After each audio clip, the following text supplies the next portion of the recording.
Exactly क्या हुआ है वहाँ पे जब पुलिस आक्रामक हुई है? देखिए, हम लोग वहीं थे और वो लोग ये नहीं देख रहे हैं कि महिला है, आदमी है, क्या करना है। महिला, हमारे कपड़े पुलिस खींच रही थी। अब ये देखिए, मेरी चप्पल टूट गई है, पैरों में डंडे मारे हैं और ये लोग ये नहीं देख रहे हैं एलओपी है या एमपीज है, महिला है। नहीं, ये लोकतंत्र को चलने दबाने की कोशिश में ये कामयाब नहीं हुए। अब यह आंदोलन सिर्फ उनका भर नहीं है जो जंतर मंतर पे बैठे थे।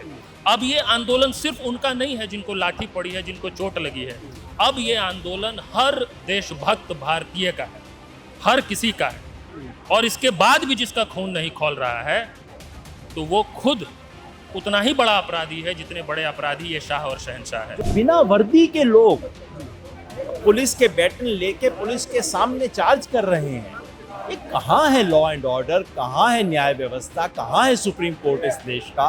मैं पूछना चाहता हूँ। और ये दिन दहाड़े अगर दिल्ली में होगा, मीडिया की नाक के नीचे होगा, तब तो हम भूल जाए संविधान इस देश का। हर डिक्टेटरशिप में कोई एक दिन आता है जब लोगों का डर टूट जाता है, और कल वो डर टूट गए। आपको गहरी चिंता न तो मंदिरों को लेकर के है, न तो सनातन को लेकर है, न भारत के रेस्पेक्ट को लेकर है, न भारत के किसानों को लेकर है, न युवाओं को लेकर है, न छात्रों के भविष्य को लेकर है। जंतर मंतर पे जो प्रोटेस्ट चल रहा था, क्या वो अब राष्ट्रव्यापी स्टूडेंट आंदोलन में बदल सकता है? वो बदल चुका है। पूरे देश का युवा लड़ रहा है, पर सिर्फ इतना उसको दिखाया नहीं जा रहा।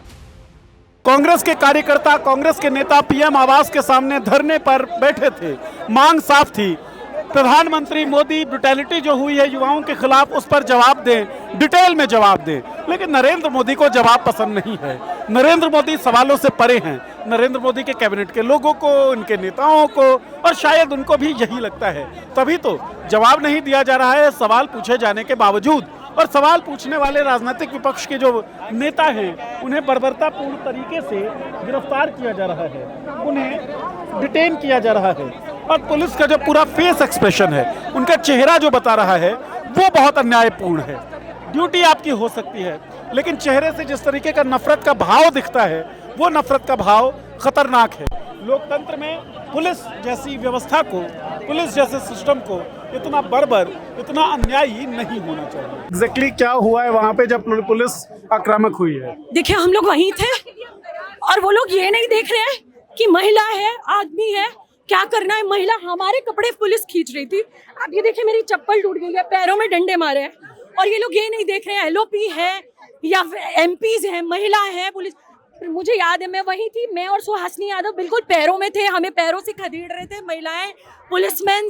वो उनकी नेम प्लेट नहीं है और मैं बहुत प्यार से हाथ जोड़ रही हूँ कि हम कुछ नहीं कर रहे हैं, हम लोग इंसाफ की बात कर रहे हैं, हम बच्चों की बात कर रहे हैं। लेकिन उन्होंने, मुझे अच्छे से याद है, प्रियंका गांधी जी की तरफ भी ऐसे करके पुलिस वालों ने खदेड़ा। राहुल गांधी जी को, मुकुल वासनिक जी, राजीव शुक्ला जी और बहुत सारे लोग, सुरजेवाला, प्रियंका गांधी, राहुल गांधी, इनके साथ भी वायलेंस हुआ? सबके साथ वायलेंस हुई है, कोई नहीं बख्शा। मैं वही थी, उन्होंने मुझे ऐसे खींच के बाहर किया है, हम लोग पैरों में थे।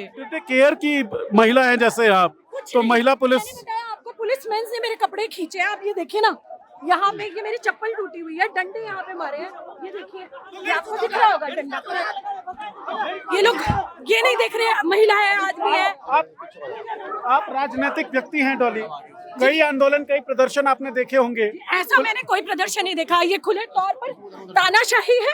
ये देश के बच्चों को कुचलने का प्रयास किया जा रहा है, बच्चों की मांगों को। आज देश में खुले, अंग्रेज भी मुझे नहीं लगता इस देश में इतनी बर्बरता करते होंगे जो ये आज यहाँ कर रहे हैं। मैंने देखा प्रियंका गांधी जी को भी इस तरीके से खदेड़ रहे हैं ये लोग।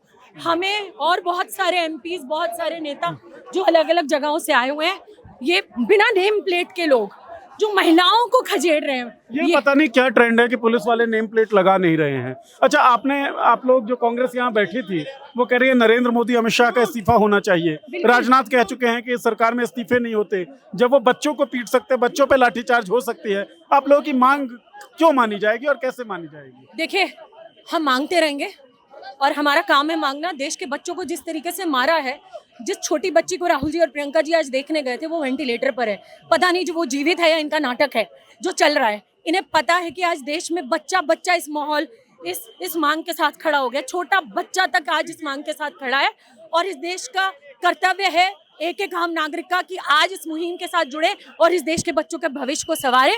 हम डरने वाले नहीं हैं, हम जुड़े। जिस तरीके से दमन हुआ है इस धरने का या प्रदर्शन का होता रहा है, क्या आप लोग जारी रख पाएंगे आगे? बिल्कुल जारी रखेंगे। हमारे नेता ने वहां भी कहा हम डरने वाले नहीं है, हम डरने वाले नहीं है। मार दो, पीट लो, डंडों से मार लो, चप्पलें तोड़ लो, पुलिसमैन खदेड़ रहे हैं महिलाओं को, हमें कोई फर्क नहीं पड़ता। हम यहाँ खड़े हैं, डटे रहेंगे। आंदोलनों से आप जुड़े रहे हैं, कई आंदोलन किए, कई आंदोलनों का हिस्सा रहे हैं। कल जिस तरीके की ब्रुटैलिटी हुई, कुछ अलग दिखता है उसमें बाकी ब्रुटैलिटी से? मैंने बड़े बड़े आंदोलन देखे, मैंने अन्ना आंदोलन देखा, मैंने किसान आंदोलन देखा। सीएए में ऐसा हुआ था, शाहीन बाग प्रोटेस्ट जिस तरह से शाहीन बाग प्रोटेस्ट में, और बाद में जो शाहीन बाग प्रोटेस्ट के वक्त नहीं हुआ था, उसके बाद में हुआ था, उसके आखिर के करीब जो हुआ था, तब जो ब्रुटैलिटी हुई थी, कुछ वैसी ब्रुटैलिटी हुई, जिसका मतलब है जिस तरह से ये सरकार शाहीन बाग के प्रोटेस्ट को देखती है, ठीक उसी तरह से वो युवाओं के प्रोटेस्ट को भी देखती है। सर, 10वीं 11वीं 12वीं के लड़के लड़कियों के ऊपर लाठीचार्ज, टियर गैस की शेलिंग, और जो पुलिस वालों की भाषा थी, कहां से आ रही है ये भाषा? उनका तरीका, लड़कियों को यूं करके पकड़ रहे हैं, गालियां दे रहे हैं, और बिना वर्दी के लोग पुलिस के बैटन लेके पुलिस के सामने चार्ज कर रहे हैं। ये कहाँ है लॉ एंड ऑर्डर, कहाँ है न्याय व्यवस्था, कहाँ है सुप्रीम कोर्ट इस देश का? मैं पूछना चाहता हूँ। और ये दिन दहाड़े अगर दिल्ली में होगा, मीडिया की नाक के नीचे होगा, तब तो हम भूल जाए संविधान इस देश का। आप आंदोलनों का व्याकरण समझते हैं सर? जिस तरीके की कल घटना हुई है, उसके बाद भी आज मैंने देखा, मैं खुद जंतर मंतर गया था, अलग अलग राज्यों से, अलग अलग शहरों से बिल्कुल नई उम्र के लड़के लड़कियां जो है इकट्ठा हो रहे हैं। क्या कुछ आशंकाएं भी जन्म लेती हैं इससे? देखिए, हर बड़ी चीज में आशंका होती है। हर नदी जब आती है तो उसके साथ में कुछ कूड़ा भी आता है, मिट्टी भी आती है, सब आता है, लेकिन नदी पानी लेके आती है। मैं आंदोलनों को एक नदी की तरह देखता हूँ, तो सिर्फ उसका कूड़ा और रेत देख के घबराइए मत।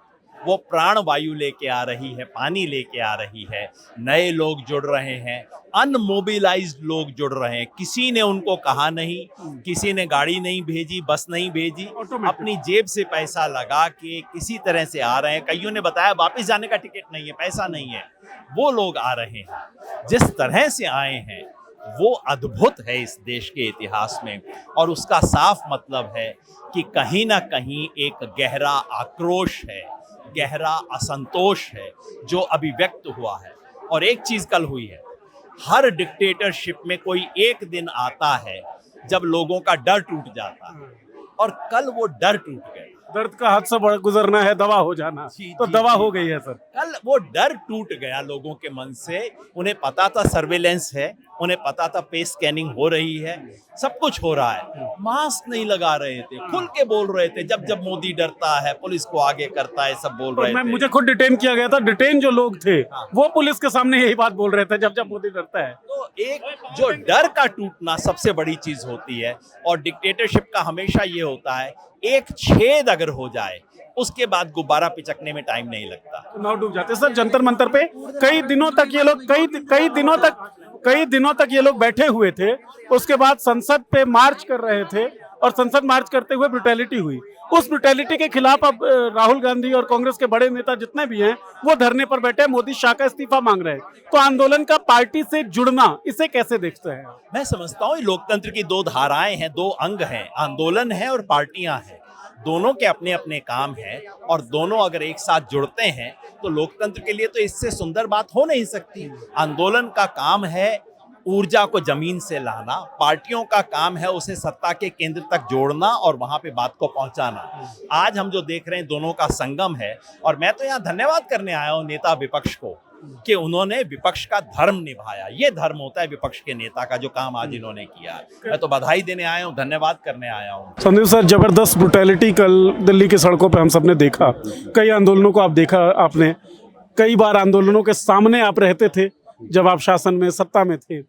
इस आंदोलन में, इस ब्रुटैलिटी में क्या डिफरेंस आपको दिखा? देखो, दो है। एक तो सत्ता का अहंकार कि हम सही हैं, तुम सब गलत हो, तुमको गुमराह किया गया है, करोड़ों लोगों को गुमराह नहीं किया जाता है। ठीक है, ठीक है, डिटेलों में आप कह सकते हैं ये ठीक नहीं, वो ठीक नहीं। आप कह सकते हैं धर्मेंद्र प्रधान की रेजिग्नेशन ठीक नहीं, तो क्या हो गया? शिक्षा व्यवस्था पे जो जैसे राहुल जी सवाल खड़ा कर रहे हैं, NSUI कर रही है, दिल्ली के लोग कर रहे हैं, वो सवाल तो वाजिब है ना। वो तो आंकड़ों से अपनी बात कह रहे थे। और युवा क्या कह रहा है यार, कि तुमने मेरे लिए एक इम्तिहान का सिस्टम बनाया, यही फेल कर गया। तो यार कुछ तो करो मेरे लिए।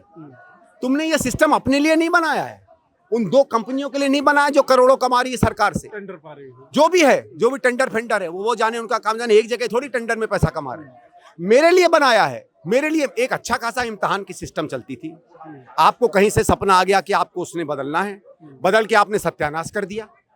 मतलब जो हमारे पास था उससे भी बदतर सिस्टम लिया है। तो वो तो कह रहा है मुझे न्याय दो, और जो न्याय मांग रहा है आप उस पर अन्याय कर रहे हो, उसको लाठियां मिल रही उसको है। लाठियां मिल रही हैं। लेकिन सर, लाठियों के बावजूद मैं आज भी जंतर मंतर जब गया हूँ तो नए लोग जो पहले आंदोलन में नहीं आए थे जंतर मंतर, उसमें आ रहे हैं। 10वीं 11वीं 12वीं ग्रेजुएशन के छात्र दो छात्राएं। चीज दिखाता है कि एक, लोगों के अंदर में जो सरकार के प्रति कुंठा और नफरत है और नाराजगी है वो व्यापक है, ठीक है। और एक और चीज मान लीजिएगा, अगर आप अलग अलग बात करेंगे कोई स्पष्ट नहीं कह पाएगा क्यों आए हैं, क्योंकि सरकार के खिलाफ रोष जिसमें युवा सड़क पे उतरे बहुत बड़ा होता है। कोई किसी कारण से आंदोलित है, कोई किसी कारण से है, लेकिन ये एक चीज दिखा रही है कि धीरे धीरे सरकार हर फ्रंट पर चरमरा रही है और नागरिक जो है यहाँ का उस बात को पहचानने लगा। उस ब्रुटैलिटी के खिलाफ राहुल गांधी, मल्लिकार्जुन खड़गे, पूरी कांग्रेस, आप सब लोग सड़क पर हैं। क्या मायने हैं इसके? देखिए, पहली चीज तो जैसे मैंने और लोगों को भी कहा कि अच्छा हुआ कांग्रेस पहले नहीं जुड़ी। पॉलिटिसाइज हो जाता है। 100% आप तो यही कहते, बड़ा आसान है कहना। भाई कल आम आदमी पार्टी जाती है, परसों कोई नहीं कहता कि केजरीवाल ने पॉलिटिसाइज किया। दूसरी पार्टी जाती है, कांग्रेस ने आज धरना शुरू किया, फौरन चालू हो गए पॉलिटिसाइज। और जैसे मैंने कहा, ये तो अजीब अजीब शब्द इस्तेमाल करते। अगर राहुल जी या कोई इनके मंच पे चले जाते तो कहीं से ये अरमान नक्सल ढूंढ लेते, कहीं से सोरोस की फंडिंग निकल आती, कहीं कुछ और निकल आता, तो बदनाम ये लोग होते।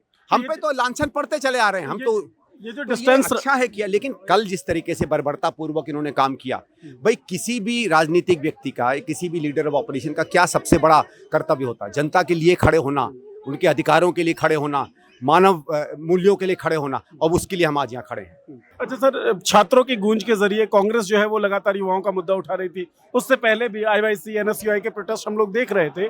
इधर जंतर मंतर पर एक प्रोटेस्ट शुरू होता है, और अब जो मोड़ आ गया है, कल जिस तरीके की ब्रुटैलिटी हुई, क्या आपको लगता है कि युवाओं के मुद्दे पर, एजुकेशन के मुद्दे पर एक यूनिफाइड स्ट्रगल जो है वो शुरू होगी? बिल्कुल, ये कौन कर रहा है ये इम्पोर्टेंट नहीं है। राहुल गांधी डे 1 से, पहले दिन से इस मुद्दे को उठा रहे हैं, चेतना जगा रहे हैं, और जनता को इससे मतलब नहीं है कि मंच किसका है। जनता चाहती है कि न्याय कौन देगा, और जनता न्याय के लिए खुद लड़ रही है। वो यूथ खुद आ रहे हैं, वो सबके लिए आ रहे हैं। जब राहुल गांधी छात्रों की गूंज में देहरादून में भी प्रोग्राम किए, अगर आप वहाँ पे जाएंगे तो भारी बारिश के अंदर युवा उमड़ के आए। क्यों उमड़ के आए? वही युवा कल जो है यहाँ सड़कों के ऊपर भी थे। तो युवा कह रहा है कि भाई हमारी सुनिए, हमारे फ्यूचर की बात है, और वो युवा आज कंधे से कंधा जोड़कर संघर्ष के रास्ते पे आ गया है। ये धरना कब तक चलेगा सर, और आगे की योजना क्या क्या है? आप लोगों की ब्लूप्रिंट क्या है? कोई ऐसी योजना नहीं है, ये लड़ाई है। लड़ाई में हर कदम, अगला कदम डिसाइड करेगा। अभी यहाँ पे धरने पे हैं, और सारे के सारे एमपी, सारे के सारे नेता कांग्रेस पार्टी राहुल जी के नेतृत्व में यहाँ खड़े हुए हैं, और वो इसलिए खड़े हैं कि हम अन्याय बर्दाश्त नहीं करेंगे। बिहार से दिल्ली आप आए हैं जी, राहुल गांधी सड़क पर हैं, क्या जब आप मकसद है? लाठी गोली चलाओगे तो राहुल गांधी कहाँ होंगे? आपको गहरी चिंता न तो मंदिरों को लेकर के है, न तो सनातन को लेके है, न भारत के रेस्पेक्ट को लेके है, न भारत के किसानों को लेकर है, न युवाओं को लेके है, न छात्रों के भविष्य को लेके है। तो युवाओं का जो प्रोटेस्ट था, अब कांग्रेस जो है उस प्रोटेस्ट के साथ जुड़ती दिख रही है। पूरा भारत जुड़ेगा। अभी आप देखिएगा, वही नारा है ना, जब तक मोदी डरता है पुलिस को आगे करता है। पुलिस से हमला कराया है प्रियंका गांधी जी के ऊपर, राहुल गांधी जी के ऊपर। आप देखिएगा, अस्पताल में राहुल गांधी जी उनको मिलकर आए हैं, 7 किलोमीटर पैदल चले हैं। मत करिए, बच्चे हैं हमारे। सिर्फ एक धर्मेंद्र प्रधान का इस्तीफा इसलिए मांग रहे थे कि वो शिक्षा मंत्री के बाबा साहेब और संविधान की बात करते हैं, लेकिन इन प्रैक्टिकल क्या संविधान की भावना बची भी है इस मुल्क में? देखिए, भाजपा के राज में तो कम से कम ऐसा लगता है जैसे संविधान का शासन बचा ही नहीं है। ऐसा लगता है जैसे लोकतंत्र खत्म हो गया है। ऐसा लगता है जैसे भारतीय जनता पार्टी ने सारी संवैधानिक संस्थाओं को कब्जे में ले लिया। ऐसा लगता है जैसे सारी जांच एजेंसियों को केवल विपक्ष के लिए खिलाफ इस्तेमाल करने के लिए, विपक्ष के नेताओं को बीजेपी ज्वाइन करवाने के लिए इस्तेमाल किया जा रहा है। तो देश की जनता जवाब देगी, सब देख रहे हैं, लेकिन हम सब देख रहे हैं क्या चल रहा है। सब केवल राजनीतिक विपक्ष की ही बात नहीं है। किसान बैठते हैं, वो खालिस्तानी कहला दिए जाते हैं। 750 से ज्यादा किसान जो हैं वो शहीद हो जाते हैं। शाहीन बाग में नागरिकता कानून के विरुद्ध लोग बैठते हैं, उनके खिलाफ उत्पीड़न होता है। अब 10वीं 11वीं 12वीं कक्षा के छात्र छात्राएं बैठी हैं, उनके ऊपर लाठीचार्ज हुआ है, पत्रकार को डिटेन किया गया है। तो किस तरीके का ये तो पत्रकारों को भी सोचना पड़ेगा। ये सब मोदी की ब्रांडिंग करने में लगे थे। लेकिन जब आग लगती है ना तो पड़ोसी में किसका घर है ये नहीं देखती। घर तो सारे आएंगे, जो उसके आगोश में आएंगे सारे जलेंगे। इस देश को बचाओ। आप बीजेपी के लिए काम करना बंद करो, इस देश के लिए काम करो, देश के संविधान के लिए काम करो, देश की जनता के लिए काम करो। बहुत हो लिया भारतीय जनता पार्टी के लिए काम करना। आपको जो जिम्मेदारी है, चौथा पिलर है मीडिया, चौथा पिलर है प्रजातंत्र का, अपनी जिम्मेदारी ईमानदारी से निभाइए। राजेंद्र जी, पॉलिटिकल पार्टी के लिए काम मत बाबा साहेब अम्बेडकर जी का एक कोट था कि भाई संविधान कितना भी अच्छा क्यों ना हो, उसे लागू करने वाले लोगों की नीयत खराब होगी तो संविधान खराब वही तो हो रहा है। अब तक भी सरकारें थी, अब तक भी संविधान था। जब से भारतीय जनता पार्टी आई है, संविधान को इन्होंने लगभग खत्म कर दिया। इसीलिए बाबा साहब ने कहा था कि संविधान कितना ही बुरा क्यों ना हो, अगर उसके लागू करने वाले लोगों की नीयत साफ है तो वो अच्छा साबित होगा। लेकिन संविधान कितना ही बुरा क्यों ना हो, अगर उसको लागू करने वालों की नीयत खराब है तो वो बुरा साबित होगा। आज देश का संचालन जो लोग कर रहे हैं उनकी नीयत खराब है। वो देश की जनता के लिए काम नहीं कर रहे, वो चंद पूंजीपतियों के लिए काम कर रहे हैं। देश सब देख रहा है, इनको जवाब दिया जाएगा। एक और आजादी की लड़ाई शुरू हो चुकी है। सर, जंतर मंतर पे जो प्रोटेस्ट चल रहा था, क्या वो अब राष्ट्रव्यापी स्टूडेंट आंदोलन में बदल सकता है? राहुल गांधी से पहले आरएमएल हॉस्पिटल बदल चुका है, राहुल गांधी आरएमएल भी बदल चुका। पूरे देश का युवा लड़ रहा है, पर सिर्फ इतना उसको दिखाया नहीं जा रहा। तो राहुल गांधी क्या जंतर मंतर पे भी जाएंगे क्या सर? और यहाँ जो बैठे हैं, मुख्य डिमांड क्या है? प्रधानमंत्री इस्तीफा दे। तो क्या अब सड़क पर ही राजनीति होगी, कांग्रेस ने तय किया है? कांग्रेस सड़क की ही राजनीति कर रही है, आंदोलन की ही राजनीति कर रही है। और ये जो पूरा अभियान है छात्रों की गूंज, ये इसी आंदोलन, इसी सड़क की राजनीति, संघर्ष के अंतर्गत हो रहा है। आप देखिए नीरज भाई, ये जो शाह और शहंशाह की सरकार है इस वक्त, वो आज़ाद भारत की सबसे युवा विरोधी सरकार है। और 15, 16 साल, 17 साल के बच्चों को जिस बेरहमी से पीटा गया है, टीयर गैस शेल छोड़े गए हैं, सिर्फ इसलिए कि वो पेपर लीक के खिलाफ, बेहतर परीक्षा प्रणाली के लिए, अपने बेहतर भविष्य के लिए शांतिपूर्ण ढंग से कुछ मांग कर रहे थे। तो जिस बर्बरता से उनसे डील किया गया है कल, ये कुकृत्य पूरे देश ने देखा है। और पूरा देश इस समय आंदोलित है, और आंदोलित है सरकार के खिलाफ भी और इस पुलिस के खिलाफ भी, जिसने ये सोचा नहीं कि ये बच्चे कौन है। ठीक बात है। और अब एक बात आप समझ जाइए, अब ये देश नरेंद्र मोदी को और बर्दाश्त नहीं करने वाला है। अच्छा, बहुत ज्यादा समय नहीं होगा जब तक कि ये संसद में आने से छात्रों को बहुत लंबे समय तक रोक नहीं पाएंगे। आप लगातार आंदोलनों से जुड़े रहे हैं। जो संसद मार्च की अपील थी, जंतर मंतर पे जो प्रोटेस्ट चल रहा था, उधर जिस तरीके की ब्रुटैलिटी हुई है, क्या आपको लगता है वो उस प्रोटेस्ट को और छात्रों की गूंज कांग्रेस कर ही रही थी, एक बहुत बड़ा आयाम दे देगी? ऑफ कोर्स, देखिए होता है ना, विनाश काले विपरीत बुद्धि। तो किसी भी अभियान में, किसी भी आंदोलन में एक मोड़ आता है, जिसके बाद वो आंदोलन सिर्फ उनका नहीं रह जाता है जो कर रहे होते हैं शुरू में। अब यह आंदोलन सिर्फ उनका भर नहीं है जो जंतर मंतर पे बैठे थे। अब ये आंदोलन सिर्फ उनका नहीं है जिनको लाठी पड़ी है, जिनको चोट लगी है। अब ये आंदोलन हर देशभक्त भारतीय का है, हर किसी का है। और इसके बाद भी जिसका खून नहीं खौल रहा है, तो वो खुद उतना ही बड़ा अपराधी है जितने बड़े अपराधी ये शाह और शहंशाह है। जो परवश होकर बहता है वो खून नहीं, वो पानी है। अच्छा, 7 लोक कल्याण मार्ग पे कांग्रेस बैठी हुई है धरने के ऊपर। डिमांड पीएम का इस्तीफा है स्पष्ट रूप से। अब देखिए, अब तक तो हम कह रहे थे कि शिक्षा मंत्री का इस्तीफा होना चाहिए, लेकिन अब यह स्पष्ट हो चुका है कि समस्या शिक्षा मंत्री नहीं है, समस्या वो संस्कृति है जो कहता है कि हमारे यहाँ इस्तीफे नहीं होते। इस देश में नैतिकता के आधार पर इस्तीफा हुआ करता था, लेकिन जिस सरकार में नैतिकता ही ना हो, वो किस आधार पर इस्तीफा देगी? न्यायबोध जब हो ही नहीं, न्यायबोध हो ही नहीं। आपने ध्यान दिया होगा ना, जब भी कोई इस्तीफा देता था मंत्री, तो क्या कहता था कि नैतिकता के आधार पे हमने इस्तीफा दे दिया है, नैतिक जिम्मेदारी लेते हुए। कहते हैं कि हमारे यहाँ इस्तीफा ही नहीं होता है, इसका मतलब आपके यहाँ नैतिकता ही नहीं है। तो ऐसी सरकार में तो सरकार के मुखिया के खिलाफ आंदोलन होना चाहिए। लेकिन अनुपम जी, धर्मेंद्र प्रधान का इस्तीफा जो है छात्र छात्राएं मांग रहे थे, जंतर मंतर पे जबरदस्त प्रोटेस्ट चल रहा था। 10वीं 11वीं 12वीं के लड़कों को, लड़कियों को पीटा गया, लाठीचार्ज की गई, टीयर गैस शेलिंग हुई वहां पर। आप प्रधानमंत्री का इस्तीफा मांग रहे हैं, अति महत्वाकांक्षी आपको नहीं लगता? और लाठीचार्ज वगैरह के लिए भी फिर तैयार रहना चाहिए आप लोगों को। तो अरे आप समझिए, जिस बेरहमी से इन बच्चों को पीटा गया है, इसका आइडियल रिएक्शन क्या होना चाहिए कोई भी न्यायप्रिय आदमी के मन में? जिन लोगों ने देखा है कि दिल्ली की सड़क पे क्या हुआ है, इंटरनेट बंद करके, बैरिकेड्स में करंट डाल के, आप कैसे रिएक्ट करेंगे उसके खिलाफ? कोई भी रिएक्शन कम है इस सरकार के खिलाफ। प्रधानमंत्री का इस्तीफा छोड़िए, कोई भी प्रतिक्रिया देश के न्यायप्रिय नागरिकों का वो कम है जिस तरह की बर्बरता, जिस तरह का अन्यायपूर्ण कृत्य शाह और शहंशाह की सरकार ने। कांग्रेस के कार्यकर्ता, कांग्रेस के नेता पीएम आवास के सामने धरने पर बैठे थे। मांग साफ थी, प्रधानमंत्री मोदी ब्रुटैलिटी जो हुई है युवाओं के खिलाफ उस पर जवाब दें, डिटेल में जवाब दें। लेकिन नरेंद्र मोदी को जवाब पसंद नहीं है। नरेंद्र मोदी सवालों से परे हैं। नरेंद्र मोदी के कैबिनेट के लोगों को, उनके नेताओं को, और शायद उनको भी यही लगता है, तभी तो जवाब नहीं दिया जा रहा है सवाल पूछे जाने के बावजूद। और सवाल पूछने वाले राजनीतिक विपक्ष के जो नेता हैं उन्हें बर्बरतापूर्ण तरीके से गिरफ्तार किया जा रहा है, उन्हें डिटेन किया जा रहा है। और पुलिस का जो पूरा फेस एक्सप्रेशन है, उनका चेहरा जो बता रहा है, वो बहुत अन्यायपूर्ण है। ड्यूटी आपकी हो सकती है, लेकिन चेहरे से जिस तरीके का नफरत का भाव दिखता है, वो नफरत का भाव खतरनाक है। लोकतंत्र में पुलिस जैसी व्यवस्था को, पुलिस जैसे सिस्टम को इतना बर्बर, इतना अन्यायी नहीं होना चाहिए।